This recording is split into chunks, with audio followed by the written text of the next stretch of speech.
This episode is brought to you by Audi. The road is calling. Embrace the thrill of the drive with the all-new, fully electric Audi Q6 e-tron. Featuring effortless power, serious acceleration, and advanced Audi tech. It's not just a new EV. It's a new way to experience driving. The all-new, fully electric Audi Q6 e-tron is here.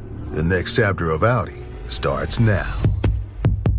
I can say to my new Samsung Galaxy S25 Ultra, hey, find a keto-friendly restaurant nearby and text it to Beth and Steve. And it does, without me lifting a finger. So I can get in more squats anywhere I can. 1, 2, 3. Will that be cash or credit? Credit. 4.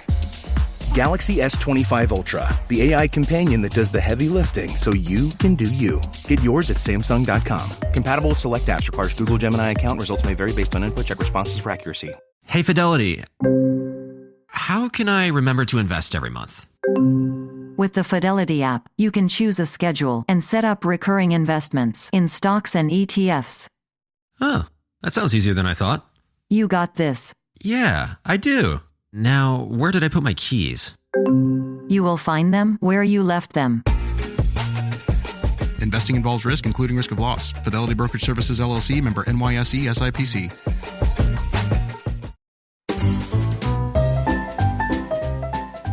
You're listening to the Animation Addicts Podcast with the Rotoscopers, episode 252, Chicken Little, The Pits and the Peaks.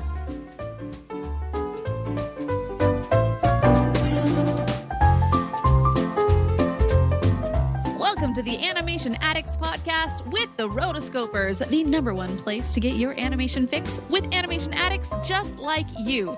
Each episode, we dive into the wonderful world of animation featuring Disney, DreamWorks, Pixar, and everything in between. From hilarious discussions and movie reviews to interviews with industry insiders, this show's mission is to brighten your day through our love of animation. So hop on your nerdy couch, grab some snacks, and get ready to hang out with your animation besties because it's time to dive into today's episode. Hey there, Animation Addicts. I'm your host, Morgan Stradling. And I'm Chelsea Robson. This is week number 2 of our Flying Fowl series. And we are going back in time to 2005. And Morgan and I were, not to throw us under the bus, but we were graduating that year. Yes. Yep. This was a thing. I barely remember. What were some of the main iconic things you remember about senior year 2005? Well, obviously one of the things was the Relay for Life, which was like a 24-hour, yes. I think we've talked about this before on the show before, but this was towards the end of senior year in the springtime. And it was a 24-hour walkathon where you had a team and you raised money for cancer research. And you always had to have one person on the track at all times, walking. And so, at the very beginning, people are all gung-ho and they're running. And then, in the wee hours of the night, you just have one lonely person for your team that's just walking and doing their thing. And I just remember being in the morning when you were finally able to leave, being so exhausted. I don't enjoy staying up all night. But, there's the classic Morgan Chelsea moment where we were both on the track and we had one earbud in for each one of us. And we were listening to different Disney tunes from my iconic Disney playlist. I specifically remember singing "Wanna Be Like You" from The Jungle Book and doing the riffing, the ooh, ooh, ooh, or the Shabba Bone, where they like rip back and forth. I remember doing that with you and having a good time with that. So yeah, that's definitely a core senior year memory for me. That was definitely a moment. It was an hour at like 4 a.m, not even caring how loud we were singing and riffing to the soundtrack that nobody else can hear. And that was who we were. So welcome to our senior life. Yep. So we are going to take you back in time to 2005. Join with us. Let's fly. Let's fly. Here at the Almond Joy Factory, where tropical vibes abound, we use soft, fresh-tasting coconut. The crunchiest almonds and delicious chocolate candy. Ah, but do you know what our most important ingredient is? Sometimes you feel like a nut. Sometimes you don't. Almond Joy's got nuts and something even way better than that. Yes, Almond Joy is made with almonds and joy.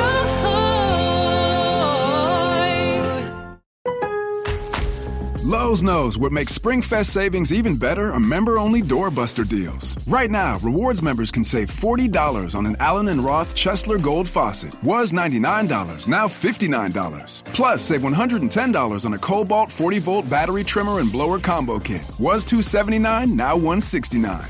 Lowe's, we help, you save. Valid through 3/24 while supplies last. Program subject to terms and conditions. Details at lowes.com/terms. Subject to change. Good night, itchy eyes. Good night, sudden sneeze. Good night to your symptoms of allergies. Xyzal is the allergy medicine you take before bed. It provides powerful relief while you rest your head. Not just all night, but all the next day. Xyzal keeps working, keeping allergies at bay.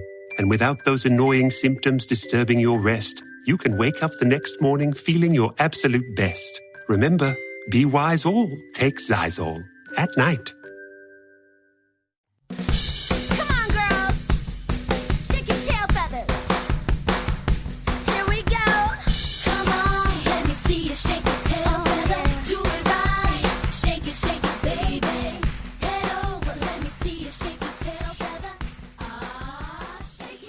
Before we talk about the movie, I want to talk a little bit about Chicken Little.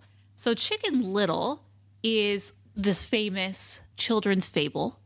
It's the story of Chicken Little, The Sky is Falling, also known as Henny Penny.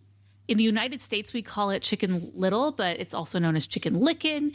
It's just a European folktale that's just been around forever. And I read the story of Chicken Little, and it's very interesting because a lot of these characters that are in the movie are there. Chicken Little, actually, if you did not know, is a girl.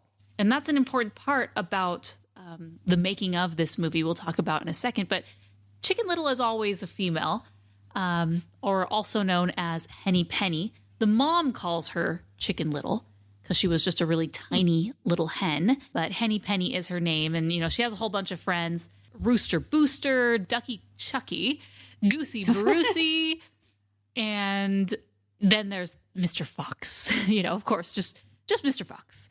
And she gets hit on the head with an acorn and then says, hey, the sky is falling, the sky is falling, and then runs in circles and then goes and tell all her friends. And they said, oh, no, you know, they all basically get worked up in this frenzy and they follow her along. Eventually, they come to Mr. Fox, who's licking his lips and is like, oh, okay, I'm excited for this. These are all animals that I like to eat. A rooster, a duck, a goose. Oh, there's Turkey Perky, and of course, Henny Penny. So, you know, takes them to his lair, and then they're able to escape at the very end, and the mom is very happy that everyone's home, and they all lived, literally, it says, grateful that the fox had not eaten them and that the world was not ending, because before this, Chicken Little, Henny Penny realizes, oh, it actually was an acorn all along. Grateful that the world was not ending. Instead, they all lived happily ever after. So, you know, this is a interesting little nursery rhyme. Very famous, obviously, but I feel like it's one that I wasn't as familiar with. I remember hearing it. Right. I mean, all of these stories, there's basically a reason or a moral of the story as far as like what they're trying to teach something to children. Not all of them, obviously, because some of them are really messed up. But can't help but wonder, why did they do a gender swap for going into this? Yeah, that's my main question. Why was there a gender swap? Was there a reason? Yes. So the reason they did the gender swap is because this is at the end of the Eisner era. And, you know, at this point, Eisner had a bunch of hits under his belt under the studio. And basically, Mark Dindal was told by the executive team that, hey, you need to change the character from a girl to a boy, because girls will see a movie where a girl is the main character, but boys won't see a movie where a girl is the main character. So switch it to a boy, because both boys and girls will see that movie. And then even he says later, well, that proved to be false, you know, with the hit of Frozen doing $1 billion. So that's the reason. It was to appeal to a wider audience.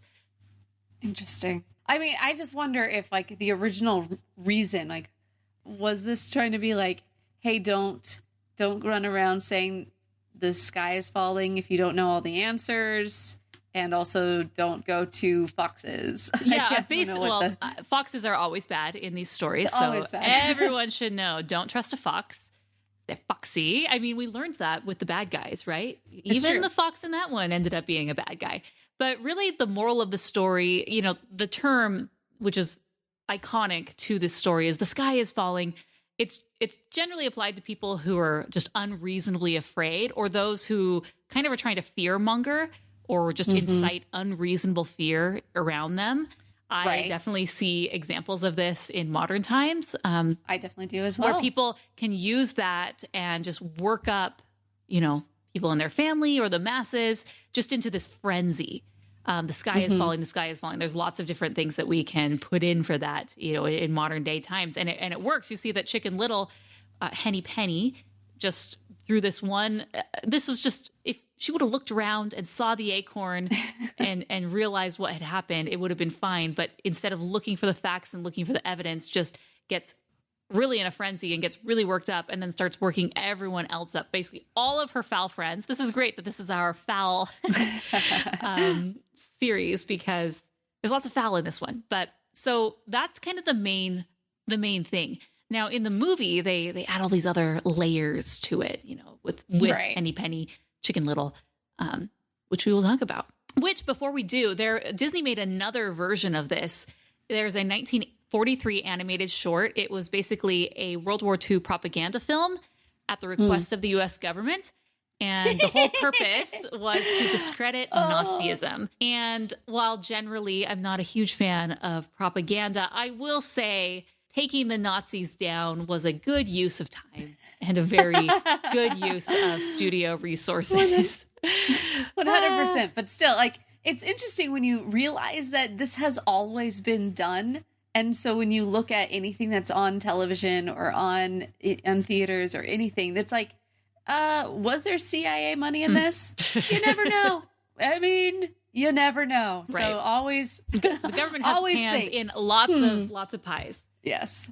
So in that version, Foxy Loxy studies Mein Kampf and then goes to dim-witted Chicken Little and convinces him that the sky is falling and gets all the farmyard animals into this mass hysteria about this. And so that's basically what the adaptation. Wow. Yeah. So, okay. So I need to watch it. I have not watched it. Yeah. Yeah. I feel like I would need to watch this as well.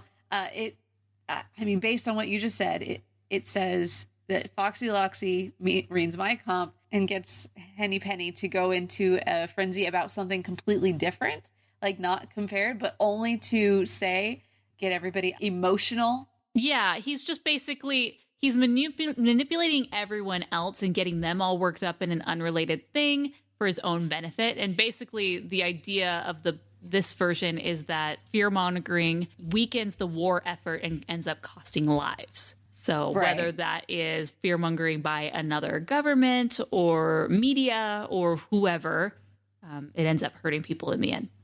I mean, I completely agree with that. If there's something in the media that is making you emotional, that's probably not the main problem. And so it is always best to take a step back and just see, was there an acorn that just hit me? Was this something else completely different? Non-related? So let's talk about the movie. So this movie was done by Walt Disney Animation Studios. This is actually the last Disney movie to be produced under the Walt Disney Feature Animation label before they moved over to Walt Disney Animation Studios as we know it. And I think Walt Disney Animation Studios is here to stay at this point. It's very established that, okay, now we have an animation wing, an animation studio, and this is what it's called. The director was Mark Dindal. Previously, he had done Cats Don't Dance, Emperor's New Groove, Chicken Little, and he is slated to be the director for an upcoming Garfield movie with Chris Pratt voicing the titular character. Release date, this was a winter release, November 4th, 2005. It was supposed to be a summer release, but it had, like all movies, it had to be bumped here and there. It was bumped from summer to November 4th. And budget estimated around $150 million. And box office in the US, it did $135 million, worldwide $314 million. So all in all, a success, which as I was reading through and studying up on this movie, I was very surprised because I just always had it in my mind, Chicken Little, kind of the worst of the worst, such a flop, no good. But surprisingly, this movie did pretty well in the box office, made its money back. And for the most part, other than critics, people seem to have enjoyed it at the time. It was the second highest grossing animated film of the year, I believe. Yeah, I'm pretty sure Madagascar was number one. Mm-hmm. Other movies to be released in 2005 is Madagascar, Corpse Bride, Robots, Wallace and Gromit, The Curse of the Were-Rabbit, Hoodwinked, Valiant, and probably some Land Before Time sequel. Yes, indeed. So did you see this one in theaters? I'm pretty sure I did. I don't remember my experience, but I do remember that I did not like it. Yes. I vaguely remember telling you that I did not like it. Interesting. Yeah. So I was away at college when this had happened, and I had a hard time adjusting to college, being alone, being by myself. And so at that point in time, I mean, really, do you think I was going to tell anyone like, hey guys, do you want to go see Chicken Little? It just wasn't going to happen. I do remember seeing the new Harry Potter film when that came out around November, but no, did not wrangle up the crew to go see Chicken Little. So this actually was the first time that I had ever seen this movie, just because in my mind it was never good. It was kind of this embarrassment, this laughingstock, and I just was never interested in it. It's kind of preschoolish in a way with the characters and you know, the anthropomorphic town. It's kind of set in this Toontown environment, and you have just the barnyard creatures. I mean, that's like classic preschool toddler stuff.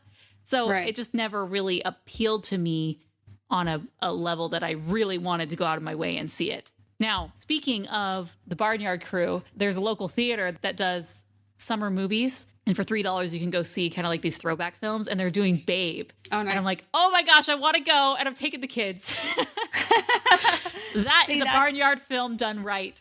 Yes, I agree. If you want to come, you can come with us. Let me know.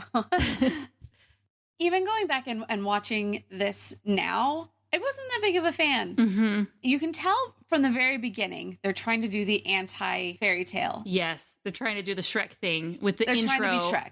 Yeah. Yes. Did that work for you? As I was watching it, I was like, it was just kind of, you know, they have the Lion King intro. They're like, no, that's done. And then they have the storybook intro. No, that's been done. And it was just kind of like, then what are you? Like, yeah, you're trying to make fun of what you aren't or what you don't want to be because it's all been done before. But what are you trying to be? Yeah. And then the movie didn't really fall that tongue-in-cheek, poking fun at, you know, movies. Like they really had that intro and that was kind of it. And then it just like moves on and becomes Chicken Little. So that didn't work. Yeah, there for really me. wasn't a lot of tie-in. Mm-hmm. At first, it was the dad telling the story, and he's like, "Oh, well, this is how it all worked out." And it was like, "Wait, what? Why do we care about your side of the story? Like, even at the end, because there really was no tie-in. Like that was one of my main issues is they didn't do right by the dad. They really didn't flesh him out, and I was really disappointed in that. Yeah, so they have the Chicken Little storyline throughout, and that's the beginning where he's ringing the bell.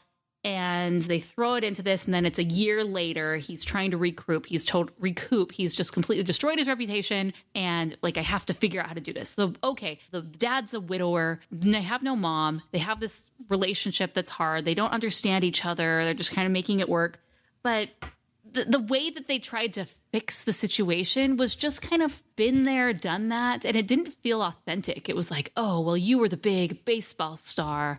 So if I become the big baseball star, then you'll finally see me for who I am, even though you can totally tell, like, you guys are built totally different. You will never be, you know what I mean? It's not meant to be. He's probably better with his brains or other things, you know, not saying that if you're not big and brawny, you can't be great at sports, but, you know, but then he does.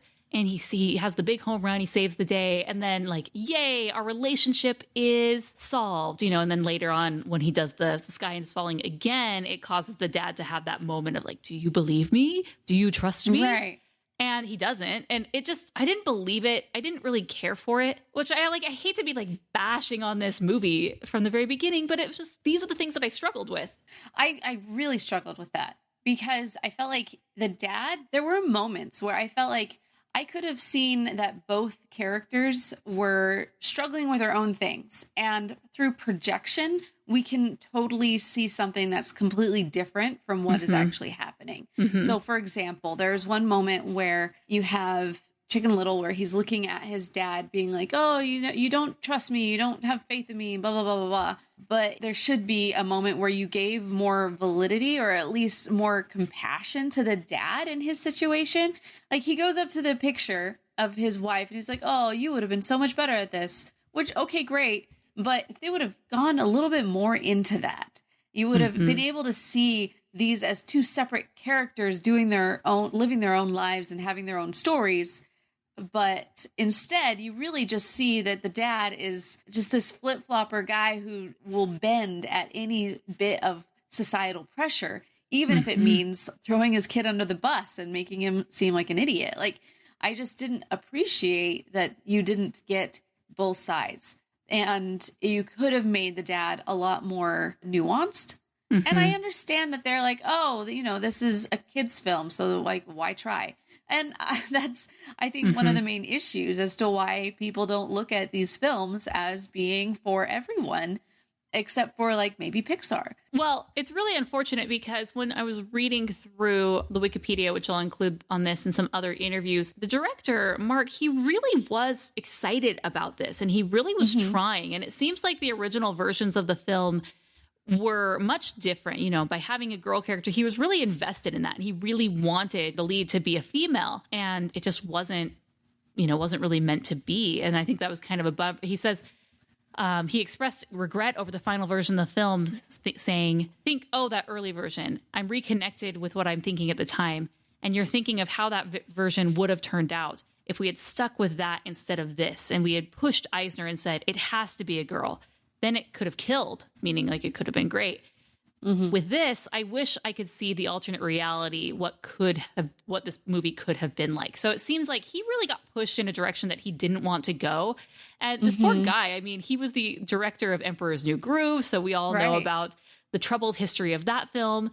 Cats Don't Dance was really, really great, but, took a while to get there. It's just like, oh man, this poor guy, he seems very talented, just kind of, it could be very frustrating, I imagine, when I've talked to directors where just the suits and the executives, they really push because they think they know. And sometimes it's right, and a lot of times, and sometimes it's not. And it's just really frustrating as a creative to be like, no, this is what I want, and really sticking to your guns. Like, sometimes you do want to do that, sometimes you don't. And so it seems like there was definitely a little bit of regret with what ended up happening and where this ended up. So there's kind of like, there's a Chicken Little storyline. Then there's the baseball subplot that ends around the midway point. Right. And then there's the alien storyline. And they really felt like three totally different things. Yeah. Like, it felt like, hey, well, why is the sky falling? Oh, it's because there's aliens. And I vaguely remember that this had to do with aliens, even though I'd never seen it. I was like, there's something involved with aliens. And it just felt not cohesive, really weird, shoehorned in. I didn't like the aliens, and then the whole misunderstanding about the kid. I didn't buy it. Like, it just, I didn't love it, obviously. Right. And I do wish that I could have.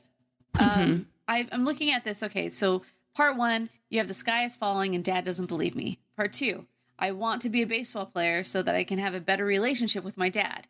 Okay.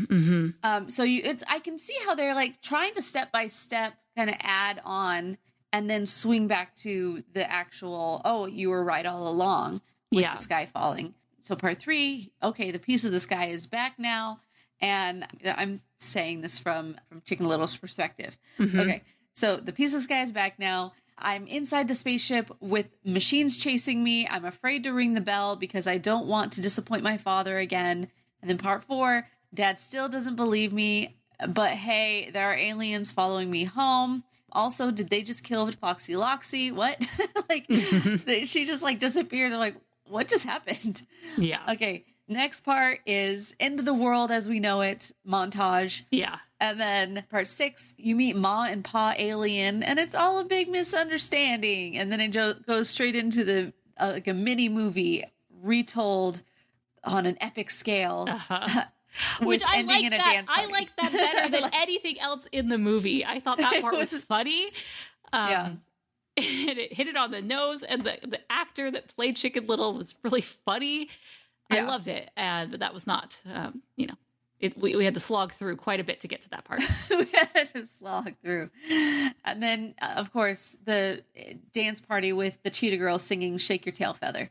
So in a nutshell, that is the full story. And I agree with you in that there were different parts.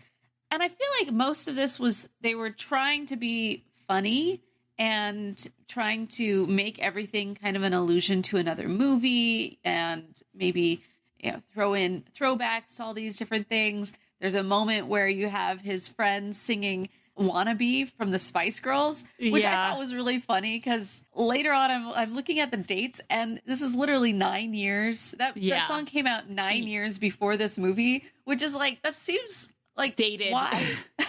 Yeah. Why? I thought the same thing as I was listening. I was like, yeah, I like this song, but it just feels like a really dated reference for this movie. The track listing was not for me. It didn't work. It wasn't cohesive. It just kind of felt really shoehorned in with a lot of pieces of this movie. That's how I feel.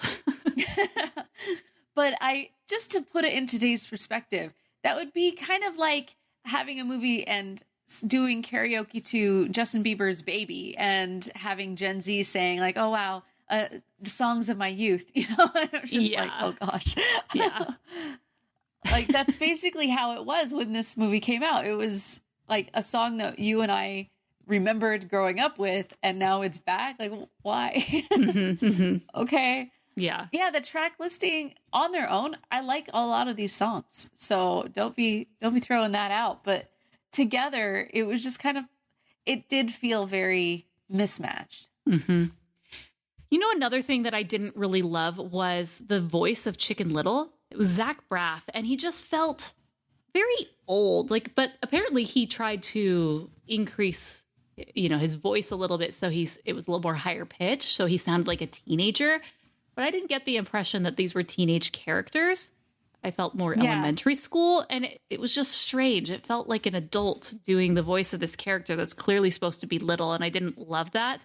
The one thing I did love was Wallace Shawn as the principal. He has a very brief moment where he's yelling at the dad, and it just total Goofy movie vibes. Goofy movie, speaking of, is a really great example of how to do the father-son clash dynamic. Yeah. I mean, in a Goofy movie, we never get the conflict that like the mom is gone. They don't even go there. It's just like, this is our relationship. But I feel like the struggles, I gave that movie 5 out of 5 stars. I really can't say anything bad about the movie. It's so good for me forever. And I re-listened to that episode recently and Mason gave it like 3.5. He's like, yeah, I just don't see it. I'm like, wow, he never grew up with it. So I really think maybe nostalgia plays a big part, but I don't know. It is a major cult classic. It's so good. But I like the father-son relationship a little bit more, not a little bit more, significantly more. There's a lot more at stake. There's, it's developed better. It doesn't, they just kind of like wrapped it up in a bow, like, yay, you're the star. And then later, oh, well, I'm still not going to believe you. It just, Well, they never made Goofy look like he was apathetic toward his son's plight. Yeah. Goofy was always he just had his own viewpoint on how it fixed for him. Mm-hmm. And so he was trying to treat Max the way that he had been treated and worked for him. And while in this one, like the dad who, played by Gary Marshall, whom I love Gary Marshall's voice. Like he as a person, like he's so fun to like watch, and may he rest in peace. I just feel like that character, he defaulted to my son is never first. And society looking at me is always first. Mm-hmm. And I didn't like that. And you're never cheering for the dad. You're actually thinking, what a jerk. Like you're just going to throw your son out like that. Like I said, if they could have made him a better, more conflicted father, if they would have gone a little bit deeper into his reasonings and still made it seem like to him, he's trying to save his son as opposed to save himself. Yep. He needed to go to therapy. He still had a lot of issues. Right.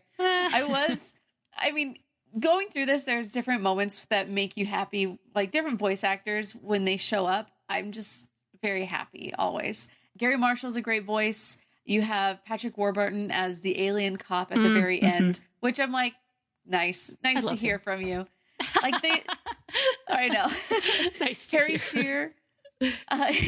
Harry Shearer, who was the dog announcer at the game. And I'm just listening to this and I'm like, oh, wait, that's the newscaster from The Simpsons and like 20 other characters on the show. Yeah. Nice. I'm like, oh, Simpsons vibes pulled out straight.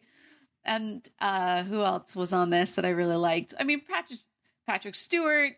Who doesn't love Patrick Stewart? So it's like there's a lot of the voice cast in this that is just like, I approve. You know, I'm looking at Patrick Warburton's. Why did I say that so strange? Warburton. I'm looking at Patrick Warburton's IMDb, and I'm just honestly really shocked that he's not in more things. He does like a ton of voice work for video games and movies, TV shows, but I don't know. I feel like he should be a bigger guy than he is. Bigger, like presence. You know, when it shows you're known for Emperor's New Groove in 2000, which obviously that's probably that and the boyfriend in Seinfeld are his two most popular roles, right? Also the Bee movie, Get Smart, Men in Black 2. These are from 2007, 2008, 2002. I'm just like, you clearly peaked, and I wish you hadn't. My favorite is when he's at California Adventure. They had Soarin' Over California, and he was the guy who gives you the instructional video on basically what to expect and how to fasten your seatbelt. And he's the pilot. And it's just so great. I love him. I love how on his IMDb, it's the Tick picture of him. A picture of him dressed as the Tick. I'm like, wow, okay, nice. All right. I mean, I don't want to go through this movie and just be like, I hate it.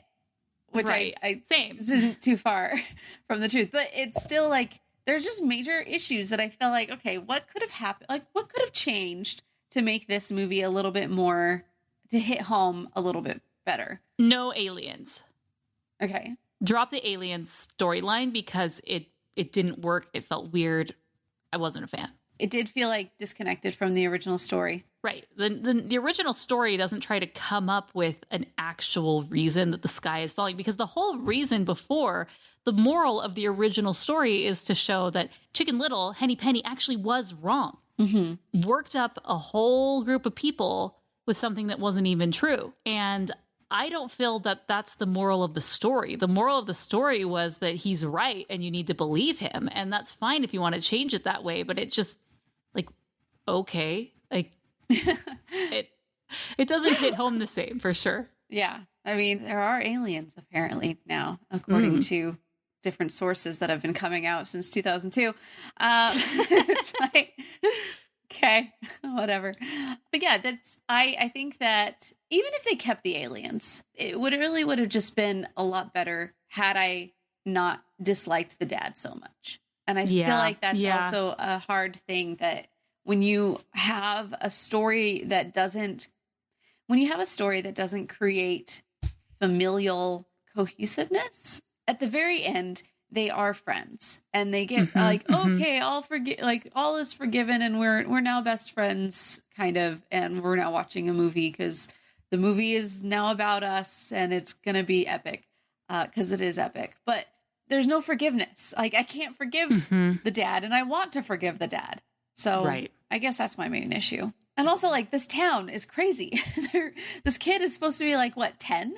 And they are completely, a year later, are still being like, that kid who rang the bell that one time, stay away from him. Like, how this kid is going to definitely have a lot of issues. Yes. Okay, so there's this really great YouTube channel, which Chelsea and I talk about and watch all the time. Her name is Abby Emmons.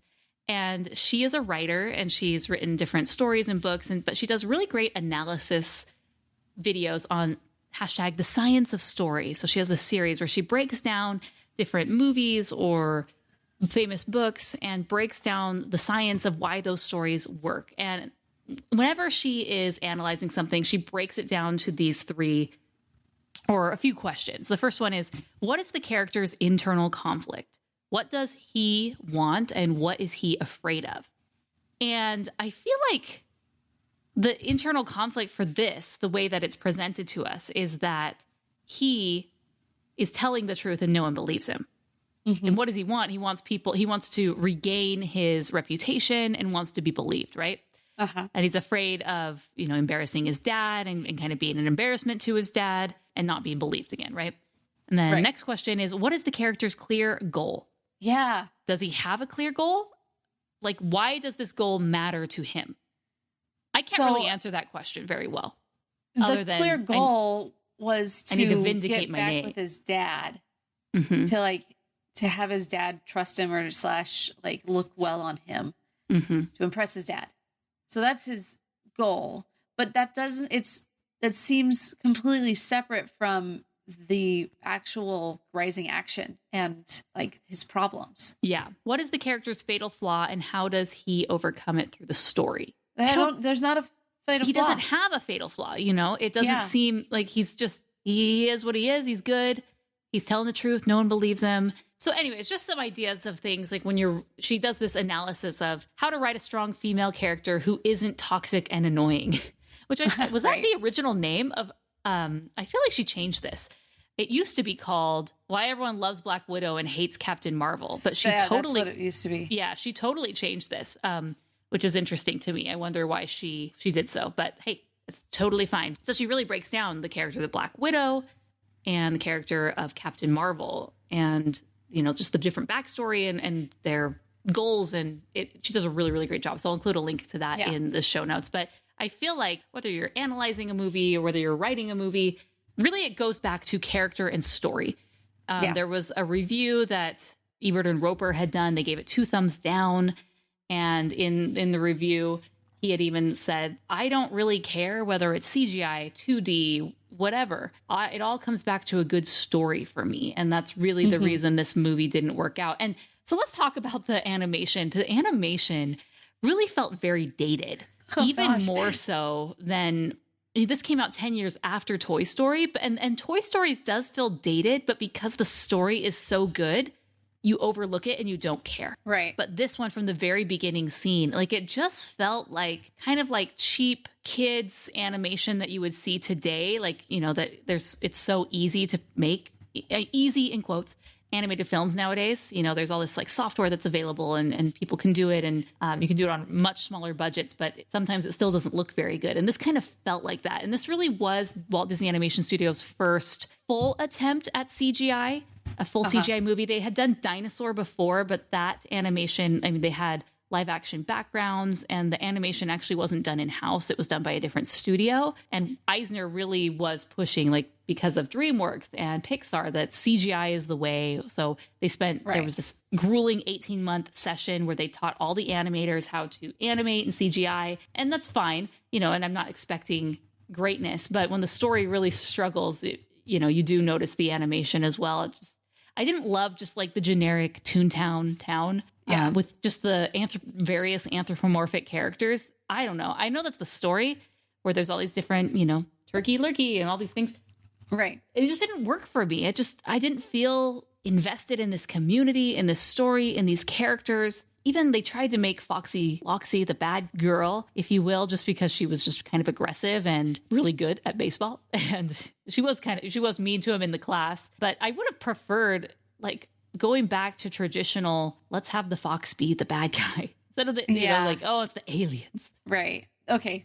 Two things that just came up. One is that a huge portion of their budget went to just them being able to put Raiders of the Lost Ark in the movie sequence at the very beginning. You have the water tower ball going through the theater. They spent a lot of money in order to get this film from Paramount in their big movie budget. Yes. What are you doing? It was funny. I actually kind of liked that, but totally random. Yeah, completely random.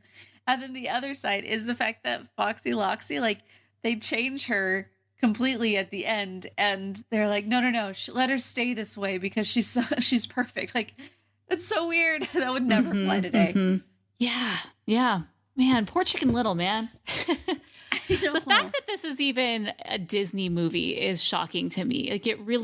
It's when you think of the down time, the down bad years of Disney, You think of The Black Cauldron. I definitely think of Chicken Little. Man, this mid-decade time for some of this, every 20 years you have a lull. So it was like 2005, 1985, 1965. Gosh, yeah. Not really, because that's right before Jungle Book came out. I wouldn't consider Jungle Book to be like a lull, but those are the two that I think of, is The Black Cauldron and Chicken Little. And it's actually interesting because by the time Meet the Robinsons comes around, animation looks so much better. Story had gotten significantly better.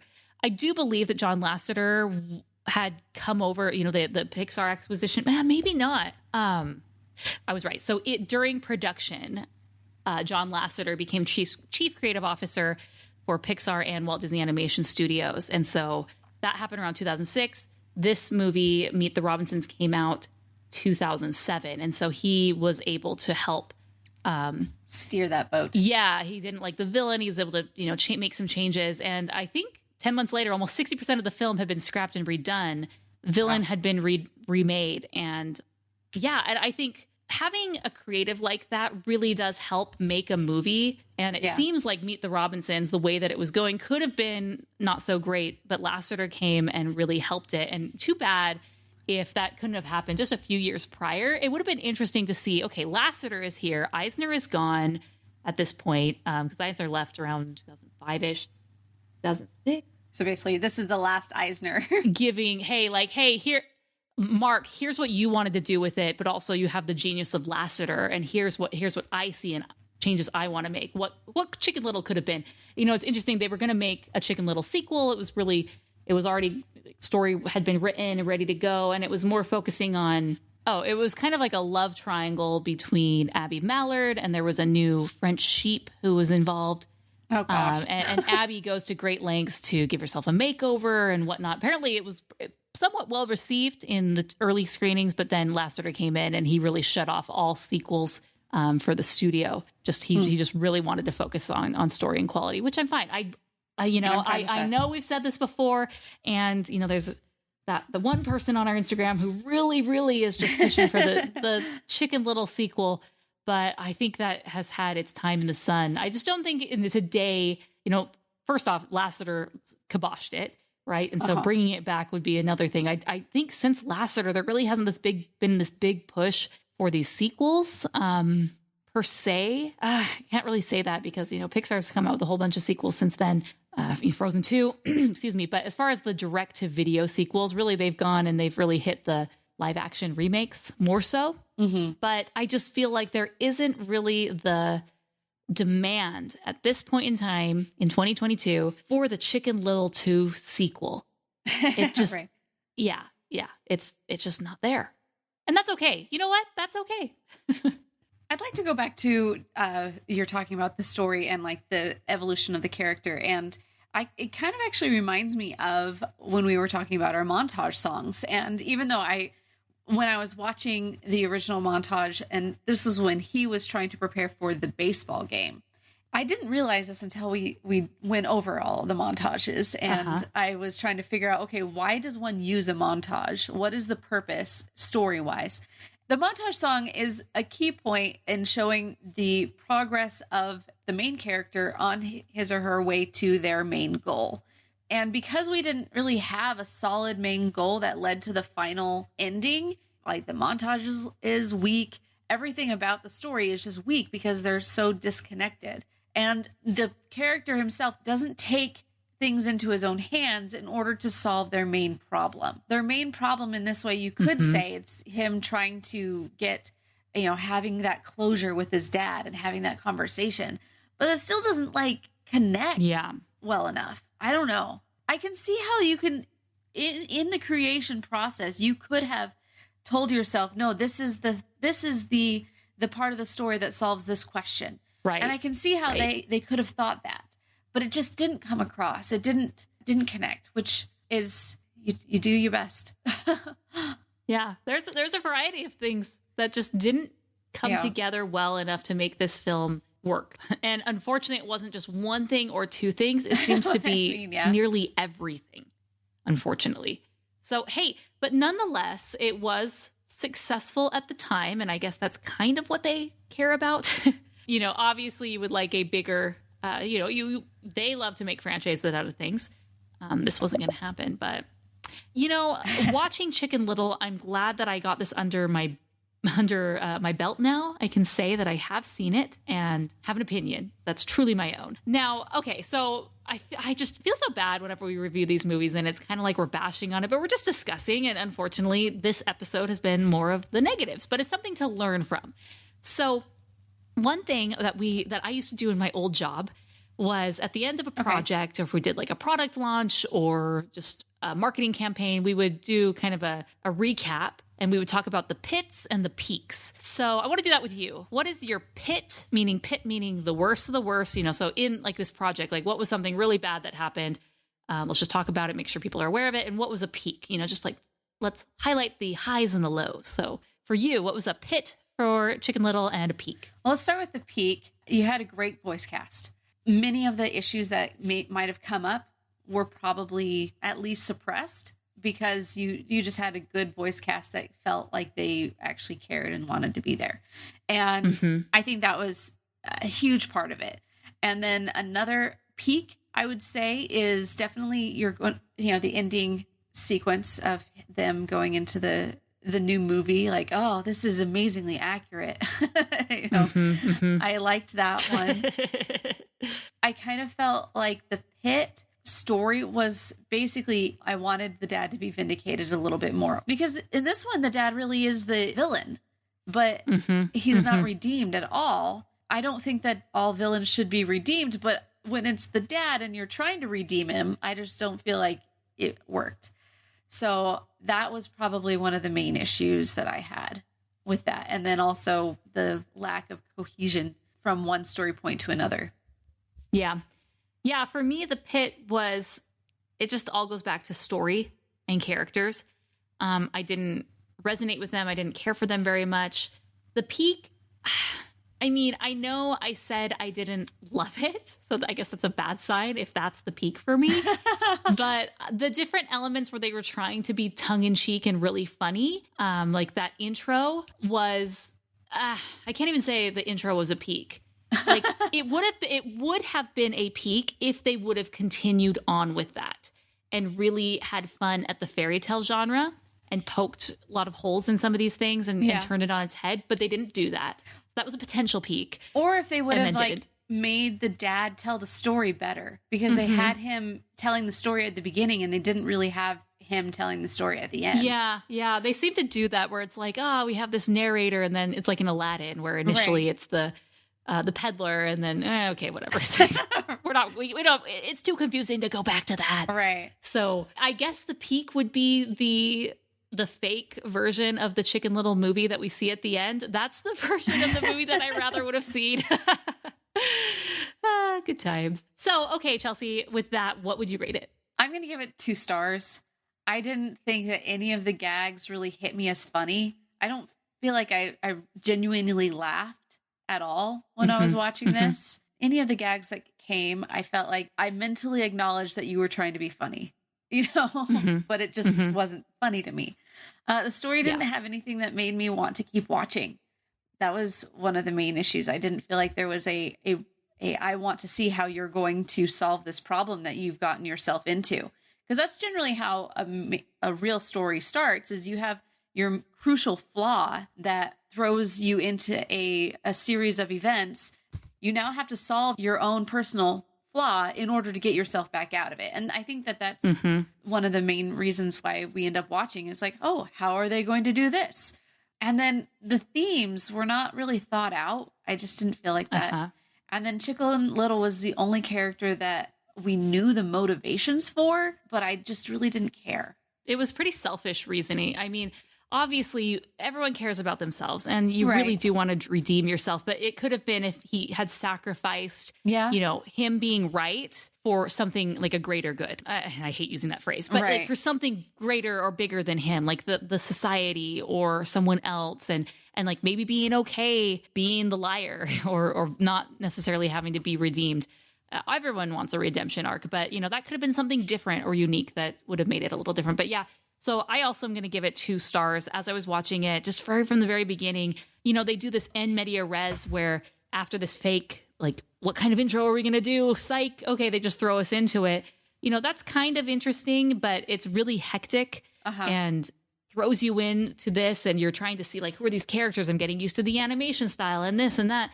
And I was watching that thinking like, what is this? And where is this going? And then it felt almost like 3 or 4 different movies, just the tone and the way that they handle different things, little vignettes, there's the baseball, like you said, you broke it down into like all these different parts. They could have been parts of a TV show almost, different episodes of the Chicken Little series. But so 2 stars, didn't love it. Don't need to watch it again. Didn't introduce my children to this. Thankfully so, because hopefully I don't want them to enjoy it and like it and then request it all the time. So good on me for watching it. But thank you, Disney Plus, for allowing me to watch it with my subscription. I appreciated that. But I'm very excited for our next Fowl series, which will be the Swan Princess 9 and the Swan Princess 10, which that's not what they're called. It's called the Swan Princess Kingdom of Music and Swan Princess A Royal Wedding, which first, when I was, I'll tell that next time. I'll tell my story about Swan Princess 10 when the time comes. So those will be really fun. We will include links so you can watch those videos. They're available on Amazon Prime where you can rent them. Guys, I know you're like, wait, but I didn't see 2 through 8. Or for most people, maybe it's like, I didn't see 4 through 8. Like, how am I going to keep up? Trust me, you will. I highly recommend watching these ones, renting them. We'll include links in the show notes where you can rent those, because these are ones you just got to see. And Chelsea has seen them, and we will be recording those very soon. And I'm excited to hear her thoughts, but hopefully it's a bit livelier of a discussion, a little more meat to the bone, if you will. Which is like so ironic that you're going to be hoping for more meat on a bone in the Swan Princess 9 and 10. Yep. But here we are, Here we are. Good times. You have your chicken leg. Let's go. No, give me a swan drumstick. Come on. Here we go. It's true. All right. Well, until next time, guys, we are the Rotoscopers.